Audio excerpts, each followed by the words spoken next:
Yung punya ngay chong pun ngam mamai dah. Kita judul mama ngan sin châu ni. Okay.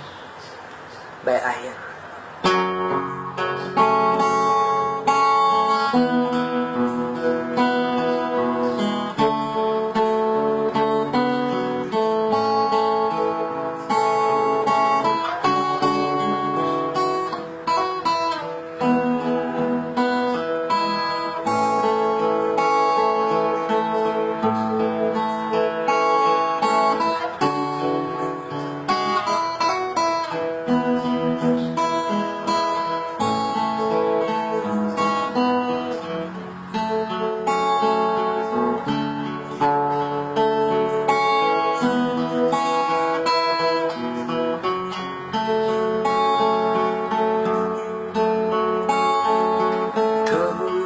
Ba cùng ngày ai kêu ôi trong ngày mama ngày đâu xa đi em có dùng gì kêu nhỉ